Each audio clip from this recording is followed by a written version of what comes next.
Ladies and gentlemen, boys and girls, children of all ages, thank you so much for joining me for this brand new interview. I have someone here today that you might have seen all around the professional wrestling world before. And not only that, but also the sports world. I am talking to Swing and Mrs. Host. I'm talking to Top 5 from AEW Dynamite. I am talking to someone that you may have seen on the sports broadcasting world before. Ladies and gentlemen, boys and girls, Jennifer Decker, aka Jennifer Sturger. How are you? I'm so good. Thank you so much for having me. Well, I do appreciate you being on here and getting this conversation going. I mean, of course, as an aspiring journalist and as an aspiring broadcaster, it's always nice to have these conversations with people that you look up to. So it's awesome. Oh, I appreciate you saying that. It's so funny because one of the things that I really enjoy the most that I've done career-wise in the last decade is I actually started teaching some impromptu classes at certain universities, just talking to people about what it's like to have an actual career working in sports media, because you can prepare for all the ins and outs and actually being a journalist. But in terms of the politicking and the actual cutthroat business that is sports journalism, I feel like kids in journalism classes just aren't necessarily prepared for that aspect of it. They tell you it's going to be hard and they tell you it's going to, jobs are super competitive, but I don't feel like they necessarily prepare you for how murky the sports world can be to navigate. Oh, yeah. I mean, I always thought with sports broadcasting and sports journalism, wherever the case may be, it's always a passion. It's always a great, passionate career to go to because, especially for me, it's been like how great it is to, interview these players or wrestlers or even be in front of the camera talking about sports. I think that's just the best job in the world. Well, yeah, I think it's one of those things where you either love it or you hate it once you do it. But I think everyone that wants a job in sports, at first they're like, oh my God, wouldn't it be so cool to work around sports? And then when you realize sometimes when your passion becomes work, sometimes people just get turned off by it. You know what I mean? Like when you're like, oh, I can't take in other types of media because I have to be so good at understanding everything that's going on in the sports world. Sometimes people fall out of love with it. And so it's like you have to really prepare your things and weigh your pros and cons in terms of turning your hobby into something that's your profession. Right. I talk to a lot of my friends nowadays that are streamers. They love to stream video games.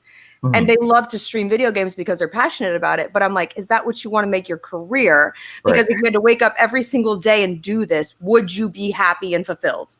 And that's something that and would it take away the fun and the stuff that you love about it? And so it's I just always tell my friends, make sure you have something on the side besides sports that is your passion. That's your thing that you keep just for yourself. And it doesn't have to be something that you make money off of or make a living off of. Well, that's awesome, especially with, once again, talking to people that are as passionate about the business or, even more passionate or have more experience. It's awesome to get that conversation, get that knowledge, because, having that is like, oh, my God, I am talking to this person and having this so much knowledge. So I think it's absolutely great. I can't wait for this conversation to start. And speaking about this conversation, I always start these conversations or interviews with a spitball or fireball question because I always like to set them up for everything. So my question to you is that out of every single sport that you have covered throughout your career, which one would you say you had the most fun covering? Oh, God. You know what? I think out of my entire career, the thing that I enjoyed covering the most, I enjoy professional wrestling a lot. I think it's a different type of coverage, if you will. So I enjoy professional wrestling, but I also feel like, and maybe it's just the nostalgia of it for me, but I always loved college football. College football to me felt so pure and just so much fun. And I was always surrounded by fans that were obviously mostly going to school still. And so I don't know if it was just the feeling of belonging, and that was something that I didn't necessarily feel like I had when I went to USF, because I started my career, I started college at USF, University of South Florida in Tampa, because my parents didn't trust me enough to go off and be an adult, because I'd been such a good straight-laced kid in high school that they were like, oh man, when she finally gets out, is she just going to go the complete opposite way with this? We don't know. Let's play it safe the first 2 years. So the first year and a half I went to USF, and then I transferred to Florida State. And I feel like when I went to Florida State, that's when I really felt like I found a home, you know? And I don't know if it's just because the college experience was just so much more like I was living the college experience. I wasn't staying at home with my parents. I had my own place. I had my own bills. I had to get real jobs. I mean, I had jobs when I was at USF, but like I said, when you go home to your parents' house at the end of the night, it's not like you have a lot of responsibilities. So it's like going to Florida State felt like it was my first foray into being an adult. Oh yeah. And I felt like, especially once I got discovered at the football game at the Florida State versus Miami game in 2005. When I got discovered there, my college experience became that of like a rock star. Like it was not a normal, like it went from being a fun, regular college experience, you know, pretty run of the mill to, wow, I got like this national recognition, and it was a lot to take in. Well, yeah, and that's absolutely a great start to your professional career. And, you know, not only that, people also probably do not know is that Jennifer Decker is not only just a sports journalist and also a sports broadcasting extraordinaire, but also she did a lot of acting, and she does a lot of, you know, earlier stuff as well as modeling. So can you talk about what it was like to start off, you know, with modeling and doing stuff for Maxim, doing stuff for Playboy, and can you tell us about your experience? Sure. When I was at Florida State, Playboy was casting a girls of the top 10 party schools. And of course, Florida State was on that list.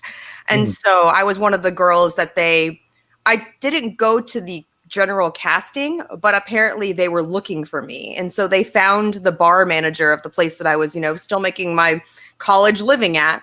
And they were like, hey, does this girl work here? We've heard she works for you. And he's like, yeah. And they're like, we'd love to meet her. We'd love to sit down and talk with her and see if she'd be interested in doing this. So I kind of bypassed the line in terms of going on this audition for the top 10 party schools.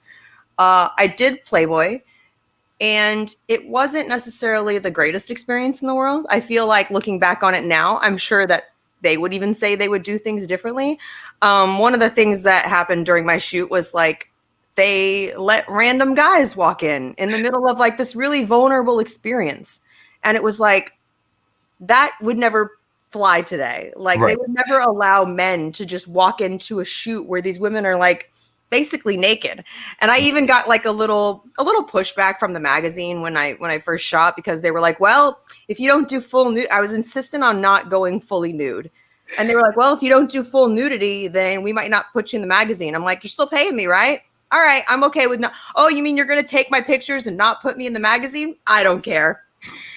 Like, if that's what it takes to be in the magazine, like, no, like, you're not going to make me bend my morals for the total of $800. Because people think when you pose for Playboy, you're absolutely rich. And I'm just like, oh, that's adorable. I made about $500 after taxes. No. Yeah, of course, there's always, you know, good experiences and, of course, bad experiences. But, I mean, hey, I mean, it's cool to see how your beginnings went. And, of course, the passion has gone from that to that later on in your college career. Yeah, and it's funny because actually, I guess like a month after I shot Playboy, Maxim reached out to me. And when they found out I did Playboy, they were obviously really disappointed, because the whole thing is like, Maxim's like, why would we want to shoot you with clothes on when you take everything off in Playboy? And so then it became well, when does your Playboy spread come out? And I was like, well, it comes out in this month. If I even make the magazine, I don't know. And they're like, oh, okay, well, we'll put you in our March edition, because Playboy was going to come out in May. And we'll see you in New York next week. And I was like, oh, wow, this just got real. Like, everything escalated in the course of, that was September 5th is when I was discovered, if you will. And I believe it was like December 12th. I don't know why that date sticks out to me in December, but I feel like I was December 12th when I got flown to New York to shoot Maxim with my two friends that I was on television with. So it was so surreal how quickly things moved once they started moving. I feel like I was one of the first people that experienced what it was like to go viral on the internet. You know, because Facebook was just coming around. Your parents weren't on it yet. So it was just for college kids. And so I got super popular amongst my peers. And then that got picked up by Deadspin, who I have a very long love and hate history with at this point. And it just, like I said, it was really a a show of how viral things got when the internet was still kind of in its infancy. You know, like YouTube was just coming around at the time. Right. Yeah, and of course, when it comes to the very beginnings of social media, of course, you know, you think about the early stages of Facebook, you think about the early stages of Twitter, YouTube, and all that. MySpace was a thing. I actually had to go on a show and defend my MySpace pictures, and I was like, I honestly can't. I don't know what I was thinking when I took this. I don't. Right. Oh, I was shocked it was still up, and that I remembered my password, to be honest.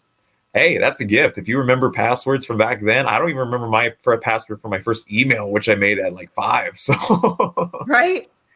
Yeah. Right. I'm like, I always tease one of my friend Johnny LaQuasto. I'm like, you're still one of the only people that has a Hotmail account. What's that like? Yeah. So transitioning from your time in the acting and modeling industry to your sports journalism career, you wrote some articles for Sports Illustrated. So can you talk about kind of the path that you went on for your sports broadcasting career? So I guess it was the month before my Maxim came out. I got approached by Sports Illustrated to give an interview to Arash Markazi, who now works for, I think, the LA Times. But Arash is a phenomenal writer. I really looked up to his work when he was at ESPN and at Sports Illustrated. And he was just like, after speaking with me for a few minutes, said, you know what? I really like her voice and I like how she tells a story. So let's let her try and write the article for herself, like in first person, and see how it works. Maybe he was just being lazy that day. I don't know. But it worked out for me because Sports Illustrated said it was one of the most viewed articles that they had probably in like that 5-year span, you know, since they had launched like extra mustard, which was like their college edition and like more geared towards internet infamy. So they let me write an article. It went really well. And they were like, how would you feel about writing like a college lifestyle article, kind of like a Nora Ephron article, if you will, where it's like helping kids navigate college through the eyes of someone that's had not necessarily the most normal college experience, but seems to have a pretty firm grasp on life, because anyone that's met me has always felt like I was older than I was in terms of just how I acted, just because I was like, I've seen so much and I've dealt with so much throughout my life that I feel like I've got a really old soul, which honestly might just mean that I'm boring. I don't know. But so they let me write the article. They gave me a weekly article. And then when they started doing like a foray into online video, which was like pioneer at that time, they were like, it would be really cool if we gave Jen like her own show online. And let her go to all these different college campuses. So what I would do is I would go and I would cover college hoops or college football.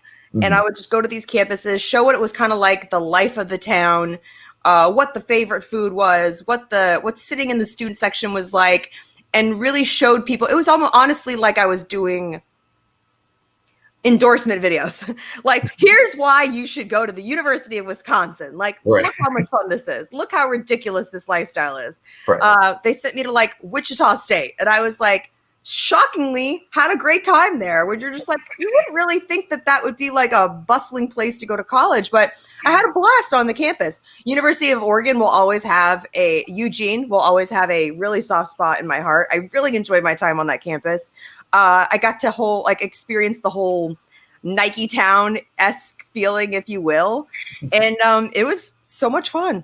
So much fun. Yeah. And I can't believe I got paid to do some of the things that I did. Well, that definitely sounds like the dream job, especially for college, not only college students, but anybody in general, to view all these different colleges and get to experience them and travel across the country. So like you mentioned, Eugene, Oregon, that has a very special place in your heart. I mean, it's right. It's amazing, and especially, coming from an aspiring sports journalist myself, it's something that where you cover the games, and of course that's what's most important, but experiencing the atmosphere and look, I feel like it's not necessarily like just covering the games, if you will. I feel like it's up to the journalist what side of the game they want to cover, because sports has become this much more all-encompassing thing. Like I said, there's a lot of lifestyle angles to it. People, because of the internet and the access that they have to athletes now, are much more invested in human interest type stuff because they want to know more about athletes. Like, I feel like athletes had much more privacy back in the day, than they do now. But it's also because they also have a way to communicate with fans much easier and more directly than they used to. Right. I mean, now, especially with the halt in life, you can obviously have more access to not everybody, but like basically, most people. Yeah, most people than you know. If you're not on social media, do you exist? You know what I mean? Is there people outside of the internet? I'm just kidding. So one of the other questions that I want to talk about as well is that, of course, Jen Decker is also a host of her podcast known as Swing and Misses, where she does host alongside her husband, Cody Decker. So can you talk about the idea of starting your own podcast and kind of telling these different stories that not only you have, but also maybe your husband, or just these different stories that you have to tell? Yeah, so right now, like the show I do with my husband and our comedian friend Eddie Pence it's technically a digital network, if you will. Mm-hmm. I'm currently sitting in my digital home studio because I don't think I'll be going back into my actual studio at the KROQ building until probably 2021 because of COVID. But we were really fortunate that we had a company that was getting ready to launch into like the digital space and was looking for original programming. And we came to them with this idea that we wanted to do this fun, non-sports sports show. We wanted to show that, yes, we could break down the X's and O's for you, and we could give you life from the perspective of an athlete and from a former full-time working journalist. But we also wanted it to be fun because I don't know if we mentioned it already, but once I left the sports world like full-time in 2010, I kind of moved into the stand-up comedy space and the comedy writing space. So I said if I ever went back to sports full-time, I wanted it to be more of a melding of those two worlds. Mm-hmm. And I feel like we've done that. We tried to make our show entertaining from a space that if you are a casual sports fan, like you watch the game when all of your friends are sitting around the television, we want you to be able to have a conversation with your friends in a way that sounds like you know what you're talking about. Right. Like, we want to make sports accessible to everyone and for them to see why we love sports, because so much about sports is the storytelling. Like, even if you don't love a game, if you don't love either team playing in a game, I should be able to hook you into a story that's going on in the game where you're like, oh, for some reason I am invested in this game that I didn't care anything about, or at least I didn't think I did, but now I am. And you will end up cheering for one side or the other based on whatever stories are told about the players on the court or field. And that's kind of how we approached how we built our show. And there's silly aspects to it. Like, we do like a Florida Man Friday because I tell them like all the time, like some of the stuff that it came to a point where we were doing a story once a week that was so ridiculous that I was just like, obviously we have to make this a segment because there's never a shortage of dumb things happening in Florida. Someone literally, as we were just signing on to the show, sent me a video of a man riding on a front of a semi-trailer trying to stab through a windshield. And I was like, naturally, Florida. Right. Florida, of course, I-95, like, great. So we do dumb things like that. And we do like ASMR, the highlights, where we have our friend Eddie try to do ASMR and he's terrible at it. But it honestly makes it funnier that he's trying, Right. And that, of course, there's always the entertainment aspect of Swing and Misses, which you can always check out. Link will be in the description below of where you can find every single episode. Of course, as a broadcasting major and a broadcasting journalist, it's always great to hear podcasts, because I think that now more than ever, especially within the past 5 years, I would want to say is that podcasting has become bigger and better than it has. And so many people ask, like, how do I grow my podcast? Like, I get that question at least once or twice a week in my DMs where it's like, and I think a lot of it comes down to getting guests that either have their own platform that will share, that are willing to share, which is always the hard part. It's like, well, are you willing to share this while I'm still growing and learning what my brand is going to be? Establishing your brand is something that I talk about a lot when I do those sports media talks, is finding what makes your take on sports different. Right. Finding your angle, finding your voice and how you relate that information, and also making people trust you as a source of that information, because I feel like anyone can get their sports news anywhere. It's putting that personal twist on it, unless you're going to be just straight up reading off a teleprompter. But even then, people like the people that are presenting their stuff to even have personalities now. So I just say, find a hook that makes you different. Find a hook and then lean into that brand. Like, don't be scared of that, of making yourself different from everyone else. Well, that's awesome advice. And especially, once again, I look up to those like a Vince Scully, for example, that absolutely was the best storyteller of the past generations and generations. Vince Scully could give you a complete aside about his neighbor painting a fence in the middle of a baseball game, and you were just absolutely riveted. Like, did they finish the fence, Vin? And it's just something so mundane.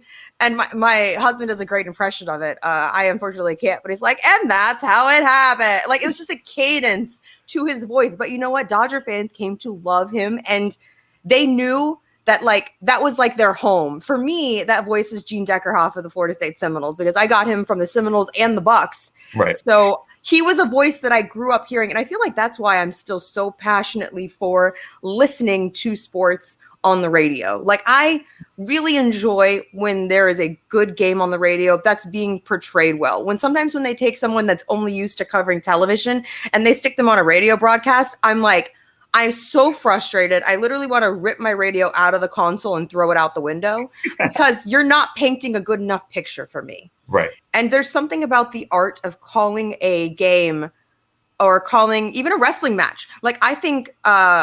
I think some of the greatest commentators are the ones that I don't even have to be watching the match. I could be in the other room doing something, and I hear your voice. And one, I trust the information that you're giving me. And two, you're painting such an amazing picture for me that I don't even have to see what's going on. And I understand, and I'm invested. Absolutely. I mean, not only towards the baseball side of perspectives, which was Vince Scully, but also Francis Chickhern of Los Angeles Lakers back in the day. Also, in terms of professional wrestling, who cannot forget the current AEW commentator in Jim Ross, who has done so much in the professional wrestling world, whether that was all the way back in the WWF days or the NWA days, or you can even go to his New Japan days, which is absolutely amazing. I mean, there's so many storytellers that have been in this business, wrestling, sports in general, that blows my mind every time. And I think I've learned the most in my career, and I've gotten better at my career by being around people like JR and like Tony Schiavone. They've made me a better broadcaster. They have made me think about telling the story and telling it in a way that's unapologetically me, which is what I really like to do when I do AEW Top 5. I pull no punches when I make dad jokes. You know what I mean? Like, I enjoy it. It's dumb and it makes me smile, but I know it makes me different than other people. And I think I actually started doing that a long time ago, but I got kind of slapped on the hand for it, because I was originally doing the morning news out here for Aura TV, which was Larry King's digital network. Mm-hmm. And I was doing the daily news for them, and I would cover sports and gaming, video game stuff. And I remember one day I was covering a story about the Miami Dolphins. They had a bullying situation going on down there with Richie Incognito and Jonathan Martin. And I remember talking about that on the news. And granted, like I said, this is 6 a.m. in the morning. And so I'm not a morning person, as we figured out in trying to schedule this interview. You were like, let's do 7 o'clock. And I was like, are you insane? Because I just look back to my days that I did morning broadcasts, and I was like, this is absolute torture. This is not what I want to do. But I would wake up so much so that I had to take this drug called Nuvigil, which apparently makes women hallucinate on it, just something that interacts with our hormones. So I went on that drug, and I was absolutely insane for 5 days until I realized that it was the drug doing it to me. It's like Adderall, but with no harness. So it's your brain's on, but there's no one operating it. It's just a train on tracks, and you're hoping it doesn't run off. So yeah. I remember I was covering this story, and for some reason, in the middle of this thing, I said, this is the biggest controversy to hit the Dolphins since the disappearance of Snowflake. And I said it deadpan to camera, and everyone else in the studio is half asleep too. But my sound guy is the only one paying attention to what I'm saying. And I just see him perk up. He goes, And then I got it, and I was like, I wonder if anyone even got that reference. And later on in the day, I got an email from my boss, and he goes, "Seriously, Jen, an Ace Ventura reference in the middle of a really serious sports story?" And I'm like, "What do you want from me?" Like, I was the same way when I was on Daily Line. It's like the minute Suits came in to Daily Line and they were like, "We're not doing anything comedy based anymore," I literally raised my hand and I was like, "Why am I here? Right. Why am I here?" Because no one is tuning in to listen to me break down their sports like that. Right. I can do it, but like my body's not built for professional sports. I've never played a professional sport. So me breaking down X's and O's doesn't have nearly the credibility that like a professional athlete breaking down the sport would for you. You know, I can only give you my perspective and the storytelling aspect of it. And so it's just like kind of know your lane. It really helps with broadcasting. Well, yeah, that's absolutely great, especially making those Ace Ventura jokes. I'm all in for that. I love those kind of movies. So dumb.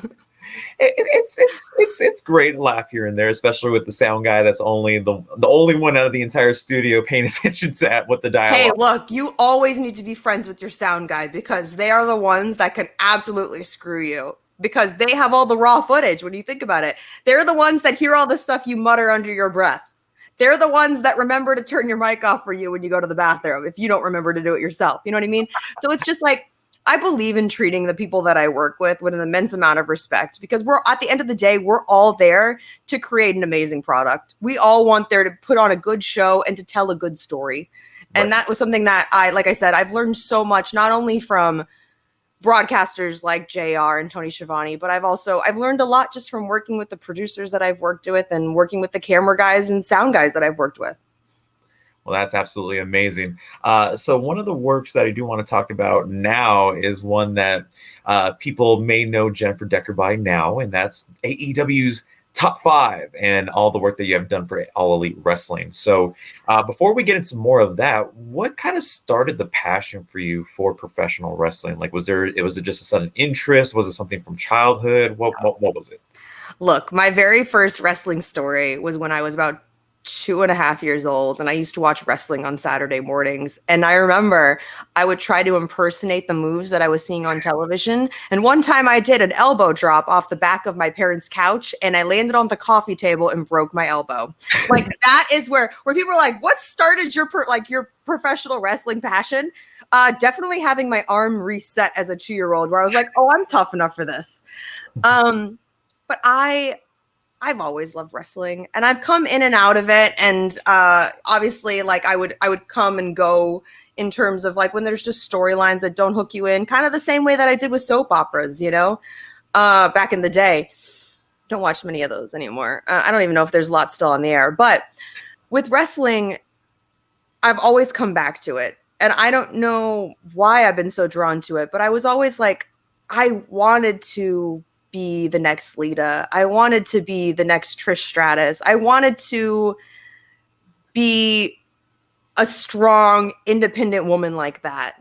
And I never wanted to go the route of like being I wanted so badly to be an athlete and to be a star in that regard. And my body just never cooperated. Like I have a body that's made out of graham crackers, and I found that out on numerous occasions. I went through stunt school. I broke my neck doing a giant high falls thing. You should never let a guy named Tex teach you how to fall on your neck, by the way. No, you know what I mean? I broke my neck the first time probably in 2011, and somehow mysteriously when WWE was making their was doing like their open casting for divas the following year in end of 2012, I ended up being approached for that. Yeah, end of 2012. I ended up being approached for that. So I went through the divas training, ended up re-breaking my neck then, and it was like, hey, maybe I shouldn't be doing any of this stuff. It just turned out that I have a neck that's super susceptible, and like I was older, you know, I was I think in my early 30s, or I just turned 30 at the time. And so it just, my body wasn't cut out to do the wrestling stuff, unfortunately, which was heartbreaking. But I started looking into pursuing other aspects of it, and doing like broadcasting and things like that, on that side of the mic. And I just think that opportunity it didn't work out for whatever reason. It didn't work out. But the opportunity to work with AEW came around because my husband knew Cody. Cody knew Cody. And we worked out at the same gym that they worked out at. And so when Brandy ended up getting hurt and breaking her collarbone, they needed someone to step in and host the press conference that they were doing for the original All In. Mm-hmm. And so I was like, at very short notice, I think like 3 days before the press conference, they're like, would Jen want to come and do this? There's not a whole lot like of pay and involved in it, like to start, it's just this thing we're doing. And it just felt so special to be involved in something from the ground up and to be there to kind of see these guys pursuing their dream and taking a bet on themselves, taking a gamble on themselves to put this together and saying, no, like indie wrestling is alive and well, and we don't need to work under this giant umbrella that's kind of a monopoly that has so much control over creative storytelling. And I just related to their message. I related to what they were doing. I believed in what they were doing. And I feel like that relationship was born there. And it just kind of, they would bring me back to do press conferences and things like that going forward. And then when the opportunity came, I remember I didn't do the original one. I did all out. And then I wasn't picked up for the first episode of Dynamite because I feel like they were still trying to figure out like what that broadcast team was going to look like. And then they brought me in for the second one, and I remember being so nervous, and not just because I was like on TV, like that's not that big of a deal. It was more of when you see yourself accomplishing a dream that you've had for the longest time to be around that scenario, it's like, wow, I never imagined it would take breaking my neck twice to have me in this position that I'm in right now. And it was just one of those things where it's surreal and then it goes, don't mess this up. Yeah, that's awesome, especially being on a worldwide scale like All Elite Wrestling. People say that it's the alternative to WWE. It's a whole separate entity. But then when you're working with all these great, phenomenal talents that's from all over the world, broadcasters, athletes, it's truly something special. It really is. And like I said, I feel like I've learned a lot since working for them. I really have. It's made me a better broadcaster. And I think it honestly has helped me find my voice as a broadcaster, being given so much creative freedom and having people like working with Tony Schiavone once they switched me to doing like Control Center and stuff like that, because they really wanted to lean into my sports broadcasting background. And they knew putting me with Tony Schiavone was kind of a no-brainer because we would get each other's sense of humor. We worked really well together. I'm super dry sense of humor. Tony's actually he's actually a sillier guy than most people realize. I actually enjoyed my time with him when we were working together in Atlanta. And obviously when COVID happened, we had to pivot. We had to pivot like everyone did. And so now I've been doing it from basically my garage, my in-laws' garage, and with like a background that looks like locker rooms and things like that. And we've made it along with my camera guy here. It's just a 2-man crew. And we've made it into like our own little home studio. And I feel like the material we're putting out is television quality. Oh, yeah, without a doubt. I mean, just the fact that you're doing it during a time of COVID where you really can't do a lot of things at this point, it's absolutely amazing. And especially from a broadcast side of things, I mean, just the fact that you're doing it from home or from a very relatively close location is absolutely great. And but this is the time for people like yourself to shine. This is the time for people that are finding their footing and establishing their brand to shine, because the more you're able to do for yourself, the fact that you're able to work StreamYard, to put out, like, to figure out the broadcasting aspect from it in itself, like that makes you a more valuable talent. And that's something that I feel like I didn't grasp until I was almost 30, where I was like, oh, you mean I can't just be pretty and smart and show up and someone hands me a script to read? Like, I don't feel like I was prepared to get my original television shows that I had, to get the original opportunities that I had, because I didn't realize the amount of work that came with it. It wasn't as simple as being a good personality. Being a journalist and being a personality are two completely different things. And while there can be some intersection of those two, I feel like the journalist has much more work to do in terms of knowing what's going on, knowing how to tell the story. And I feel like now in my 30s, I've understood like what my role is, and like there's so much more work to this job than I ever anticipated there being. And now it's like, man, if I could get a mulligan on some of the opportunities that I was given back in the day, I totally would. Would. But I think I was so nervous about I almost had like imposter syndrome, where I would get these jobs and I'd be like, well, I'm not good enough for this. Like, I don't know what I'm doing. I'm just a girl that loves sports. I didn't go to school for any of this. I was a criminology, psychology double major. I was going to go to law school. And now like, I'm having to like figure all this out. And then I would go to auditions. They'd be like, she's green. Well, no, duh, I'm green. No one told me how to get camera experience. I didn't go to school for this. I had a public speaking class. That's literally all the training I've had for this. So now I feel like the more on the job training I have, I'm getting better and better at this. And so now we're in this opportunity where people are stuck at home. You're having to learn how to put on a one-man production. You have to do your own makeup, obviously, which is a feat for itself. It's paint by numbers, essentially, but it's a lot trickier than it looks. But you have to do your own makeup. You have to do your own lighting. You have to do your own sound. You have to do all of these production aspects that we didn't have to do back then. And those are the people that are going to succeed going forward until COVID's done. The people that are able to put on a full production for themselves. Hey, you are taking advantage of a time where everything is put on halt. And that's something that like not only yourself, but a lot of people are like myself are doing. So I really do appreciate the kind words. So finally, before we get everything wrapped up, I do want to thank you for being a part of this conversation, getting your insight and telling your stories, which I think is absolutely amazing. Once again, coming from a aspiring broadcasting journalist. But the final question that I have for you is something that I've been curious myself.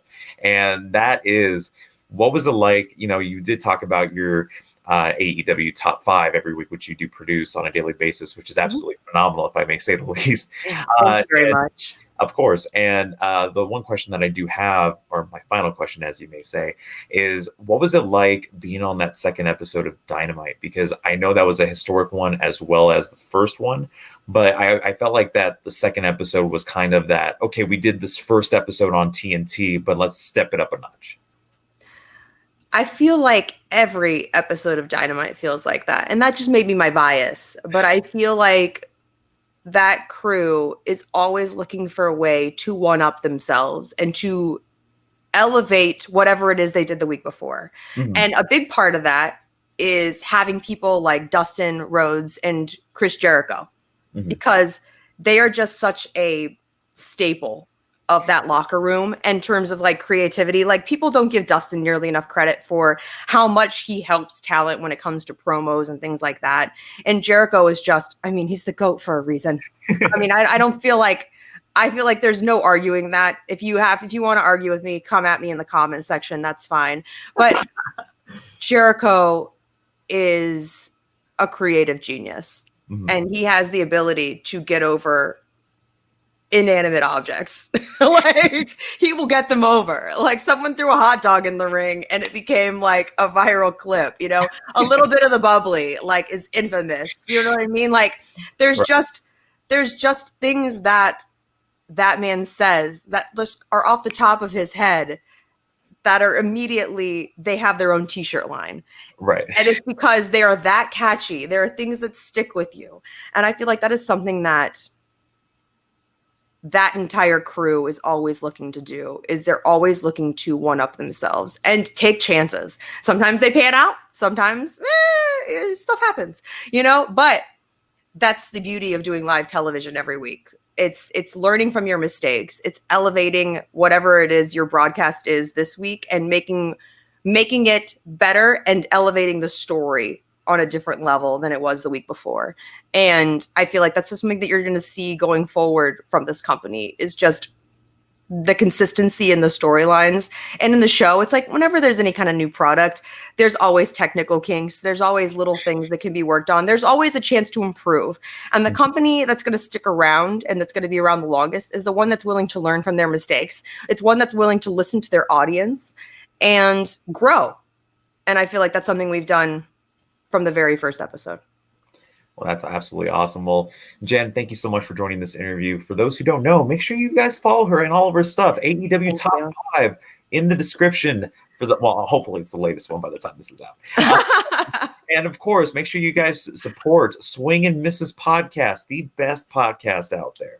And listen to all their episodes. Link will that be down in the description as well. And also for those who don't know, you can get actually a shout out from Jennifer Decker herself on Cameo for a great price. Make sure you guys do it in the description below, and make sure you support Jennifer Decker, Cody Decker, and everybody in the Decker family. So once again, thank you so much, Jennifer. And yeah, my dog's podcast drops next week. So. Oh, nice. I'm joking, Mike. I know. I just wanted to. You're like, your dog's getting into the podcast space. What am I doing with my life? I know. I just wanted to leave that in there for a good comedy effect in there. But thank you so much, and I will see you guys again in the next interview.